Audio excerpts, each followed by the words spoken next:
सूत्र नंबर 53 अब यहाँ आचार्य अकाल मरण के विषय में बतलाते वे कौन से जीव हैं जो अकाल मृत्यु को प्राप्त नहीं होते, अर्थात ऐसे कौन कौन से जीव हैं जिनका अकाल मरण नहीं होता। अकाल मरण से तात्पर्य है अपनी आयु की पूर्णता, जो समय लेकर वह आए थे उस समय से पूर्व ही उनकी आयु खिरकर मरण को प्राप्त हो जाना, यद पर्याय का छूट जाना, इसे कहते हैं अकाल मरण। तो किनके होता है वह, किनके नहीं होता, इसे एक सूत्र में आचार्य स्पष्ट बतलाते हैं। औपपादिक चरमोत्तम देह संख्येय वर्षायुषो नपवर्त्यायुषः। औपपादिक चरमोत्तम देह संख्येय वर्षायुषो नपवर्तायुषः। औपपादिक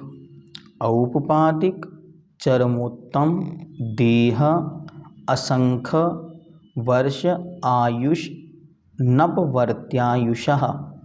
एक एक शब्द अलग करेंगे। तो औपपादिक मतलब उपाद जन्म वाले, उपाद जन्म वाले मतलब देव और नारकी। चरमोत्तम देह वाले, चरमोत्तम देह वाले मतलब उसी जन्म से मोक्ष जाने वाले। चरम मतलब होता है अंतिम, देह मतलब शरीर, जिनका अंतिम शरीर ही है, मतलब उसी शरीर से वे मोक्ष जाने वाले हैं, उन्हें बोलते हैं चरम देह। और उन चरम देहों में भी चरमोत्तम शब्द दे दिया, उत्तम विशेषण है, जिससे अर्थ लगता है तीर्थंकर भगवंत।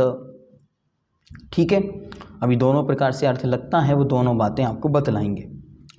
पहला तो सबसे पहले क्या ध्यान रखना, चर्म मतलब अंतिम देह, जिनके अब उसी देह से मोक्ष की प्राप्ति होनी है। चरमोत्तम अर्थात चरम में भी जो श्रेष्ठ है, उससे अगला और कोई देह नहीं धारण करेंगे, उसमें सर्वश्रेष्ठ जो हैं ऐसे तीर्थंकर भगवंत। ठीक है, फिर आया असंख्येय वर्ष आयुष्य। असंख्येय वर्ष आयुष्य अर्थात असंख्यात वर्ष की आयु वाले भोग भूमिया जीव। इन जीवों के क्या नहीं होता, तो कहते हैं अपवर्त आयुष।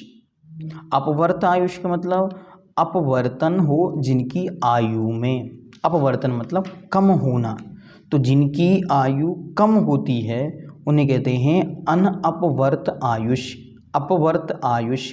और यहाँ पे विशेषण क्या दिया, अनअपवर्त आयुष, मतलब जिनकी आयु कम नहीं होती। तो किन किन की कम नहीं होती, तो औपादिक जन्म वाले देव और नारकियों के, चरमोत्तम देह वाले तीर्थंकर भगवंतों के, और असंख्यात वर्ष आयुष्क वाले अर्थात भोग भूमिया जीवों की आयु का अपवर्ष नहीं होता, अर्थात आयु कम नहीं होती। आयु अपवर्त नहीं होता मतलब आयु घटती नहीं है, आयु पहले क्षीण नहीं होती, आयु नष्ट नहीं होती समय के पूर्व।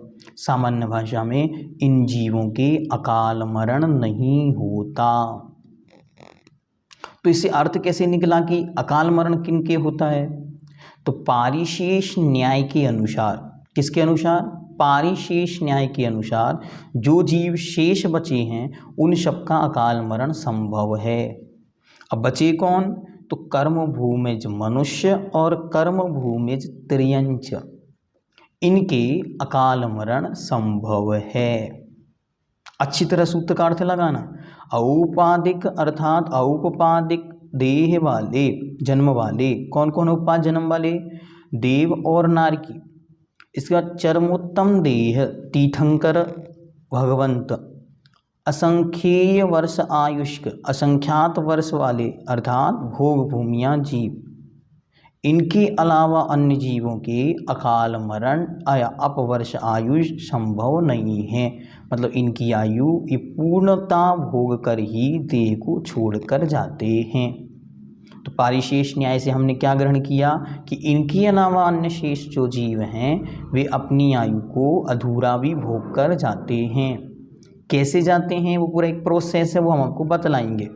लेकिन इसमें ये नहीं लगाना कि वे अपनी आयु के बीच में ही छोड़ के जाएंगे, क्या नहीं, आयु तो पूरी खिरेगी, लेकिन कैसे खिरेगी वो आपको अच्छी तरह समझने योग्य, वो विषय बहुत महत्वपूर्ण है। इसलिए अकाल मरण का विषय बहुत महत्वपूर्ण है। लेकिन इस विषय में कभी भी शंका नहीं करना। कुछ लोगों ने इसके विषय में भ्रम फैलाया कि अरे ऐसे कैसे होगा, अकाल मरण तो होता ही नहीं है, क्यों नहीं होता, तो उसके विषय में भी उनके अपने तर्क हैं।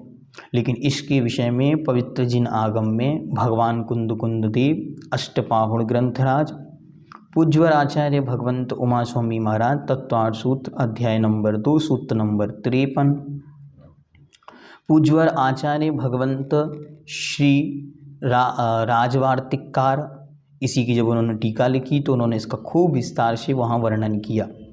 ठीक, पूज्यवर आचार्य भगवंत श्री नेमिचंद देव कर्मकांड ग्रंथराज गाथा नंबर 57, उन्होंने विस्तार से वहाँ वर्णन किया।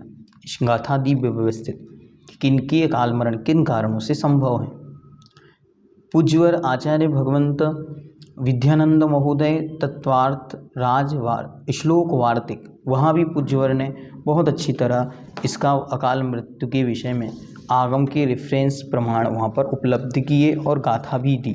तो इस प्रकार आगम ग्रंथों के इतने प्रमाण हमारे पास उपलब्ध हैं जिनमें स्पष्ट रूप से वर्णन है कि इन जीवों के अकाल मरण नहीं होता, और जिनके अकाल मरण या अपवर्त आयुष्क होते हैं उनके कारण भी आचार्य ने दिए कि किन किन कारणों से वह अकाल मरण आदि संभव हैं, उनके लिए भी स्पष्ट रूप से आचार्य ने वर्णन किया। चलिए अब देखते हैं कि अकाल मरण कैसे होता है। अब ध्यान से सुने। जैसे किसी एक घड़े में पानी भरा हुआ है, उस घड़े में जो पानी है वो अच्छी तरह यदि यूं भरा रहेगा और उसमें से एक भी कोई बूंद पानी बाहर ना निकाले, तब भी यदि आपने अच्छी तरह सूक्ष्मता से मटके को देखा हो तो उसमें से प्रति क्षण एक एक बूंद पानी रिसता है, गिरता है। वो कंटिन्यू जो एक एक बूंद पानी गिर रहा है, बस वैसी ही हमारी आयु है जो प्रति समय एक एक क्षण उदीरित हो रही है, क्षय होती चली जा रही है, नष्ट होती चली जा रही है। ये हमारा चल रहा है काल मरण। प्रति समय हमारे अवीची मरण जिसको बोलते हैं, प्रति समय मरण को प्राप्त हो रहा है। प्रति समय एक एक क्षण आयु का समाप्त हो रहा है। उस मटके में यदि वह पानी ऐसे ही भरा रहेगा और कोई भी अव्यवस्था नहीं होती है तो भी वह 24 घंटे 48 घंटे या जितना उसकी साइज़ है, जितना उसमें पानी है, तदनुसार वह अपने आप पानी को समाप्त करेगा। वैसे ही यदि कोई जीव किसी भी प्रकार की कोई गड़बड़ी उसकी देह में या किसी प्रकार का अन्न बाह्य निमित्त नहीं मिलेगा तो वह भी अपनी आयु को इसी प्रकार से खिराएगा और धीरे धीरे उसकी एक एक क्षण आयु कम होते होते 70 वर्ष, 60 वर्ष, 100 वर्ष, 120 वर्ष जो आयु लेकर आया है उस आयु को पूर्णतया भोगेगा और भोगने के बाद पश्चात मरण को प्राप्त होता। लेकिन उसी समय उस मटके में कोई जीव ने बाहर से गेंद लाके मार दी। गेंद जैसे ही उस मटके में लगी वो मटका फूट गया। जैसे ही मटका फूटा, जो पानी 1.5 दिन 2 दिन चलने वाला था वो 1 सेकंड में सारा पानी समाप्त हो गया। With in a second, 1 second के अंदर पूरा पानी समाप्त हो गया। बड़ा अच्छी तरह इस पर विचार करना है कि जो पानी 1.5 दिन 2 दिन तक बराबर चलने वाला था वो 1 क्षण में समाप्त हो गया। वैसे ही मनुष्य की आयु जो 70 वर्ष 80 वर्ष तक चलने वाली थी वो किसी बाह्य निमित्त के कारण शरीर का घात होने से, आयु अधिक 10 प्राणों का घात होने से वह उसी समय घात को प्राप्त हो जाता है। अब प्रश्न कि हमने तो 70 वर्ष की आयु बांधी थी, अब 70 वर्ष तक की जो आयु थी वो कहाँ जाएगी? तो आचार्यों ने लिखा वो 70 वर्ष की आयु एक साथ उदीरित हो जाएगी, इतनी स्पीडली उदीरना में आएगी और बड़ाबड़ जैसे कहते हैं जल्दी जल्दी जल्दी, वैसे वह उदीरित होगी और नष्ट हो जाएगी। इस प्रकार इसको अकाल मरण को जानना चाहिए। और इसके विषय में बिल्कुल दृढ़ रहना चाहिए कि यदि कोई जीव अच्छी तरह देह को व्यवस्थित नहीं रखता है तो उसके अकाल मरण संभव है। क्या क्या कारण हो सकते हैं अकाल मरण के? सुपूज्यवर नेमीचंद महाराज लिखते हैं, विष वीयण रक्तक्षय भय सत्तग्रहण संकलेशीहिम उत्साहारणम निरोहदो छिज्जदे आऊ। गाथा नंबर कर्मकांड गाथा नंबर 57। विषवीयण अर्थात विष का ग्रहण करने से, जहर खा लेने से। स्वयं ने जहर खा लिया या किसी ने उसे किसी चीज़ में मिलाकर जहर दे दिया। जहर का भक्षण करने से अकाल मृत्यु हो सकती है। आयु की उदीर्णता का यह भी एक कारण है। ठीक, दूसरा कारण क्या कह रहे हैं? रक्तक्षय, रक्त का क्षय होना, अत्यधिक मात्रा में शरीर से रक्त का क्षय हो जाना। इसके अनेक कारण हैं। मलमूत्र आदि द्वारों से रक्त का क्षय हो जाना, किसी प्रकार की बीमारी शरीर में उत्पन्न हो जाने से रक्त का क्षय हो जाना, गर्मी अत्यधिक बढ़ जाने से नाक आदि मुख आदि के निमित्त से रक्त का क्षय हो जाना, एक्सीडेंट आदि हो जाने पर सिर आदि के माध्यम से या अन्य अंग के माध्यम से रक्त का क्षय हो जाना, नलियाँ धामनी आदि काट लेने से, धमनी आदि काट लेने से वहाँ से रक्त का क्षय हो जाना। इस प्रकार से वो रक्त का क्षय होने से देह का क्षय होता है और उसके माध्यम से आयु की उदीर्णता होने लगती है। और क्या कहा? भय, डर के कारण। किसी ने एकदम से आकर उसको डरा दिया, डराया, घबराहट में उसने प्राण छोड़ दिया। जैसे आपने एक उदाहरण सुना होगा सर्प वाला, कि किसी व्यक्ति को कहा गया कि आपको एक विशाल काय एनाकोंडा जो अत्यंत जहरीला होता है उसके द्वारा मारा जा रहा है, और उसकी आंखों पर पट्टी बांध दी गई और उसके पैर में एक छोटी सी नील जो सुई होती इंजेक्शन की, उस एक सुई को ला के उसके पैर में चुभा दिया और वो मर गया। जब उसका पोस्टमार्टम किया गया तो उसके अंदर एनाकोंडा का जहर पाया गया। How it's possible? तो उन्होंने कहा कि उसने इतना ज़्यादा भय फैल गया उसे अंदर कि मुझे एनाकोंडा के द्वारा या सर्प के द्वारा मारा जा रहा है। इसके बाद कहते हैं सत्तग्रहण, शस्त्र का घात। शस्त्र का घात किसी प्रकार से तलवार, चाकू आदि के द्वारा, रस्सी आदि से या किसी भी प्रकार से वह शरीर को घात कर दे, कोई मार दे या खुद स्वयं कर ले। अंतिम जो इसके बाद वाला लक्षण कहा, ये महत्वपूर्ण है। संकलेशीहि, संकलेशीहि में क्या है? संकलेश परिणाम, टेंशन, चिंता, चिता है। ये यूं ही नहीं लिख दिया। दुनिया में जितनी भी कोटेशन, मोटिवेशनल स्पीचेस और जितनी ज़्यादा आध्यात्मिक बातें चल रही हैं उन सब का मूल स्रोत भगवान वीतराग सर्वगर्हयंत प्रभु का पवित्र जिन शासन ही है। देखो कितनी महत्वपूर्ण बात कही। क्या कहा? संकलेशी ही, चिंता के माध्यम से भी वह शरीर में टेंशन बढ़ने से, टेंशन होने के कारण वह अकाल मृत्यु को प्राप्त हो जाता है। फिर कहते हैं उत्साहारणम,